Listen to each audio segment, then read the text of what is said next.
Olá, esse é mais um Maldita Politicagem. Eu sou o Alessandro Tokumoto. Estou aqui de novo sentado ao lado de Luiz Domingos Costa para falar com vocês. Tudo bem, Luiz? Olá, Alê. Saudações a todos e todas. Novamente, a gente teve uma encomenda de episódio pelas nossas redes sociais e hoje a gente vai enfrentar uma sugestão do Geraldo Staub, que nos escreveu no Instagram, e ele tocou num tema que já tinha sido sugerido pelo José Carlos Roncon, uma pessoa que dialoga com a gente, conversa com a gente em muitos episódios. Eles sugeriram, em diferentes momentos, o tema da radicalização política ou do radicalismo político, né?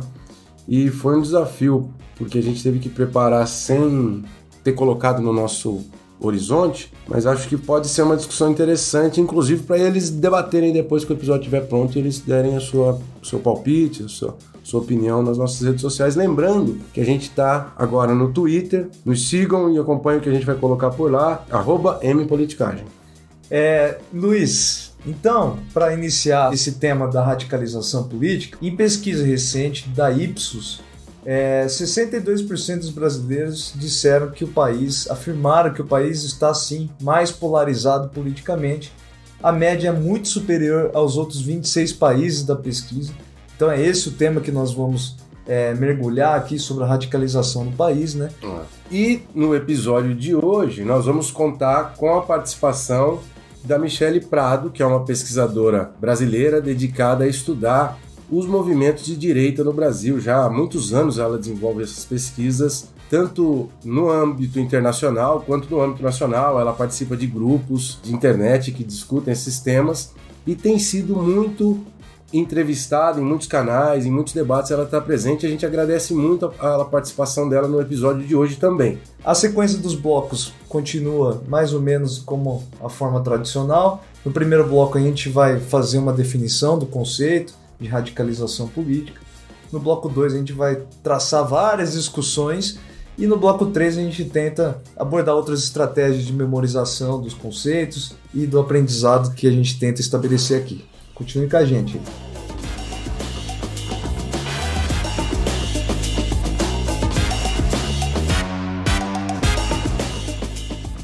Quando a gente começou a pesquisar os termos definidos pelo Geraldo e pelo José Carlos sobre radicalismo, nós percebemos que a gente tinha entrado numa super enrascada semântica da coisa, né? Porque o termo radicalismo, como a gente vai tentar explicar nesse primeiro bloco, ele tem alguns significados que são distintos. A gente separou de uma forma pedagógica. Desculpa a interrupção, mas na etimologia vem do latim, né? Radicalis.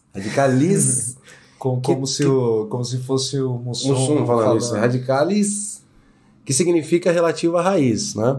Mas, como você vai dizer ao longo do episódio, existe uma variedade de usos da expressão radical. Vamos lá.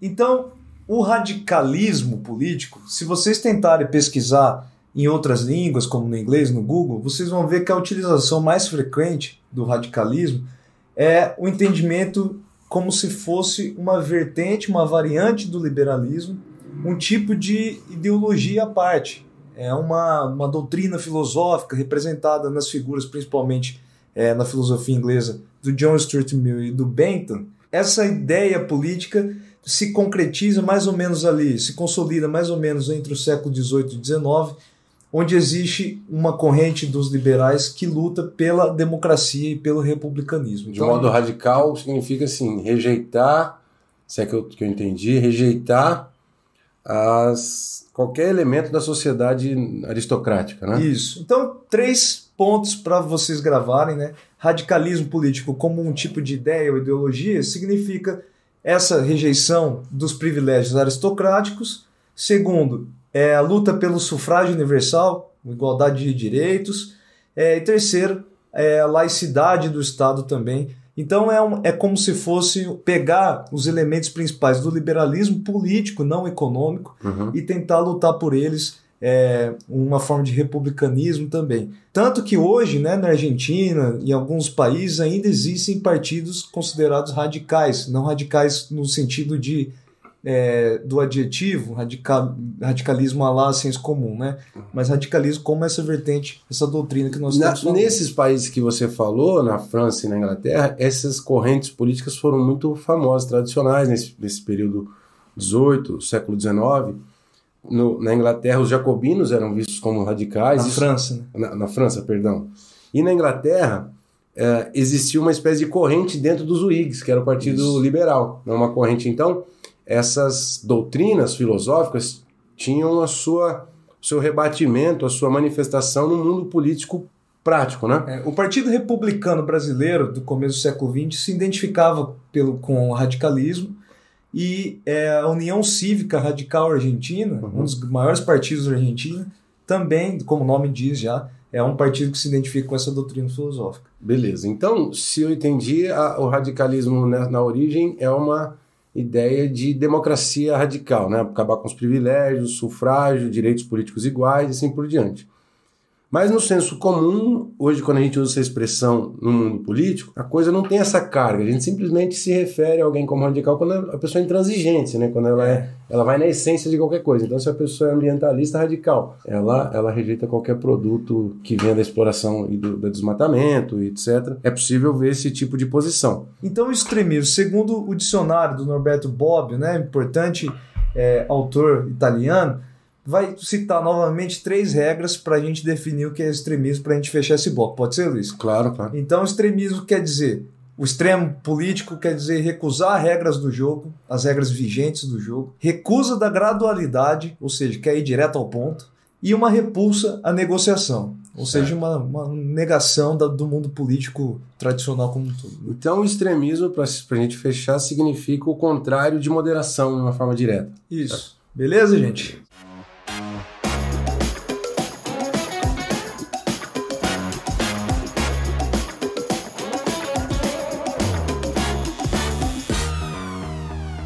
Agora que o Alessandro definiu o extremismo a partir do Bobbio, isto é, um indivíduo que não aceita as regras do jogo, não gosta de negociar e não aceita o gradualismo, o que a gente pode tirar dessa definição para pensar, por exemplo, os extremistas de direita, Alessandro?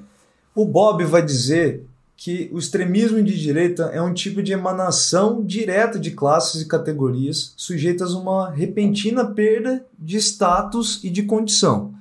Então ele vai dizer, traduzindo dando um grupo que tem uma drástica redução da sua influência política e que luta normalmente através de uma prática violenta pela reconquista das suas prerrogativas tradicionalistas e tradicionais como um todo.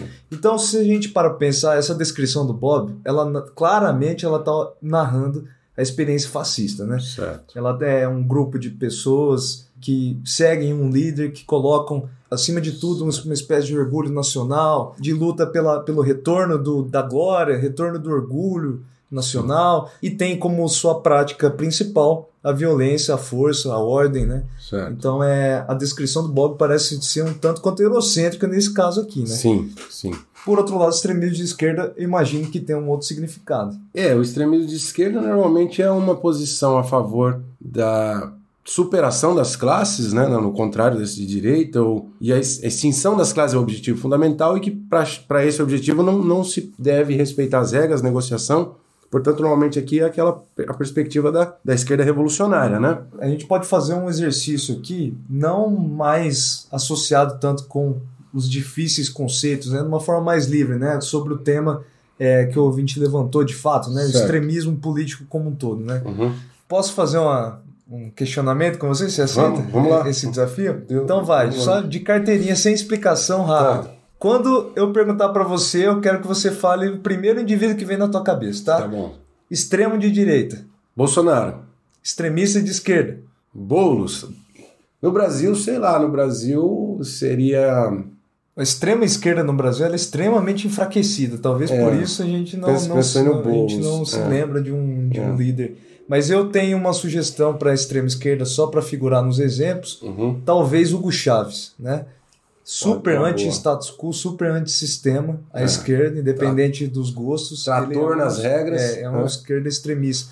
Mas veja só, no ponto de vista pedagógico aqui, a gente acaba utilizando, quando vai falar de extrema, extremismos, né, a gente acaba utilizando a posição diante da democracia como uma balança, né, para classificações. Aqui vale a gente introduzir a contribuição da Michele Prado, que é uma pesquisadora que vem se dedicando a isso já há alguns anos no Brasil e publicou livros importantes, livros que são bem conhecidos na internet.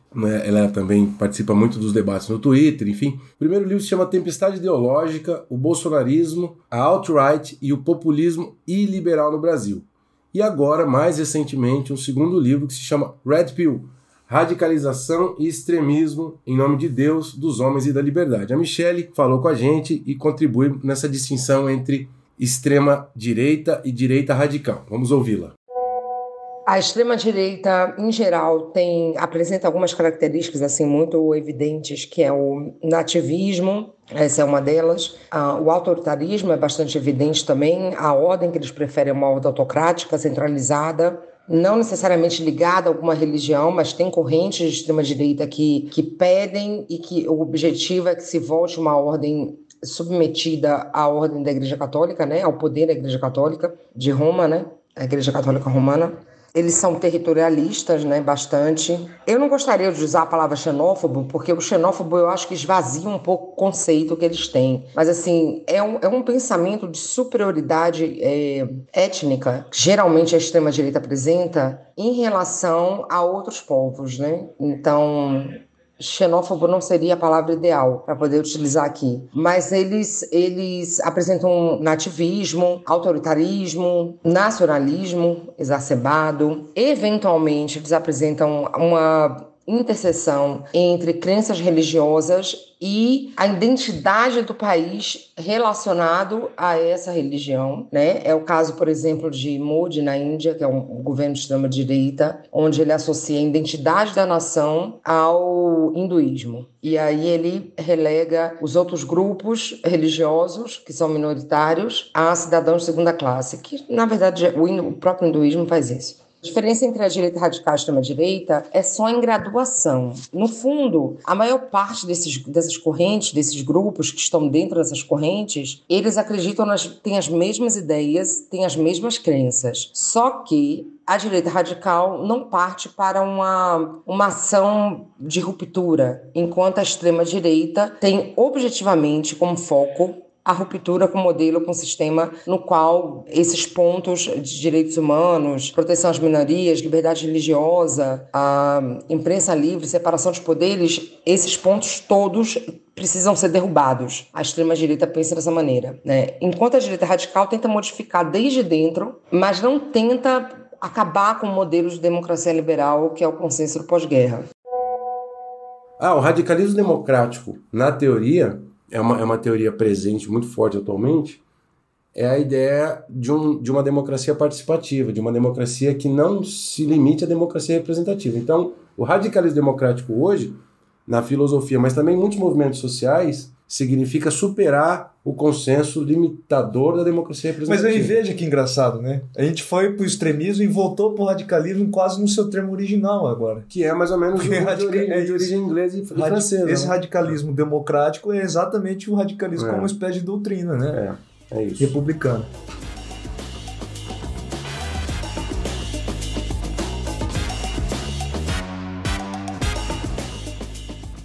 Eu queria fazer uma separação rápida aqui.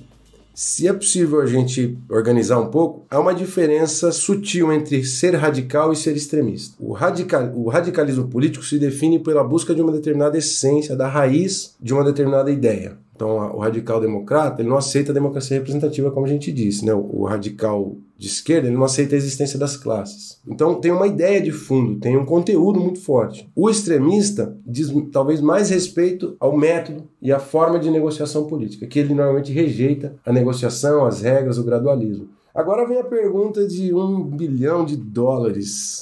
Afinal, Alessandro, você que é um entusiasta desse assunto e estudou bastante o roteiro, qual que é a resposta da pergunta-chave? O radicalismo é maledeto ou é bendito? Bendito? Eu acho o radicalismo como, no entendimento de extremismo, é maldito sim, porque ameaça aquilo que eu valorizo muito pessoalmente, que é a democracia. Eu acho a democracia o melhor caminho para tudo, e então os extremismos, como a gente chegou a tocar no segundo bloco, extremismos tem como uma parte fundamental ser antidemocrático, ser autoritário, seja a esquerda, seja a direita. Agora, o radicalismo como doutrina filosófica, né? Aí eu acho que eu sou a favor, porque é justamente ser extremamente a favor da democracia, né? A favor da república. Então aí sim, eu não acho maldito, não. Você fez uma tarefinha de nada, homem. Você não tem nenhuma história para sintetizar pra gente? Eu quero ouvir a sua, numa dessa me inspira como história aqui. Não, a minha história é de um ex-colega meu, que tudo que você ia falar para ele sobre qualquer crítica que você ia levantar para ele contra o time de futebol, contra o partido político favorito dele, contra o político favorito dele, ele já arrepiava e encaminhava a conversa para uma discussão mais quente, uma briga. Uhum. Então, todo momento eu fiquei me lembrando disso. Eu sempre tentei não ser esse tipo de pessoa, apesar de a gente ter apresentado os dados que o Brasil tem se tornado um país cada vez mais difícil de manter o diálogo. Eu acho importante a manutenção do diálogo, desde que não tenha extremistas na mesa, né? Eu gostaria, Luiz, de fazer um agradecimento a 2 ouvintes que já mandaram uma mensagem há muito tempo, e a gente acabou não citando eles, mas o Vinícius Thomas, ou Tomás, desculpe se a pronúncia estiver errada, sobre o nosso episódio Partido Futebol Clube. Ele cita o Romildo Bolzan, que vai concorrer ao governo do Rio Grande do Sul pelo PDT, né? Que outro cartola, ex-dirigente do Grêmio, né? Atual dirigente do Grêmio, né? E a Vanessa Viacava, sobre Jean Colonaro, ela lamenta que as pessoas não conseguem fazer talvez essa associação histórica do Bolsonaro com os outros 2 ex-presidentes, né? O Jânio e o Fernando Collor, talvez pela idade, talvez porque as pessoas simplesmente não se lembram da nossa história brasileira. Pois é, e essas menções aos comentários, a interlocução com os ouvintes nas nossas redes sociais, também é para estimulá-los a manter o diálogo, ou para quem não escreveu, nos escrever. É uma das expectativas do projeto, é que haja essa troca, essa interlocução. Para isso tem o nosso e-mail, mpoliticagem@gmail.com, o Instagram, que é Maldita Politicagem, e agora o Twitter, @mpoliticagem. Apesar da nossa audiência estar boa, né? A gente agradece muito o engajamento, mas a gente quer mais participação. Mais mensagens, né? Nós gostaríamos. Não, a audiência não dá para reclamar, mas a gente quer que as pessoas nos ajudem a aprimorar o projeto com temas, com críticas ou com abertura do debate, pura e simplesmente, né? Seria isso nessa semana, Ale. Abraço, pessoal. Um abração a todos. O Maldita Politicagem tem produção e roteiro de Luiz Domingos Costa e Alessandro Tokumoto, design e edição de áudio de Fábio Tokumoto.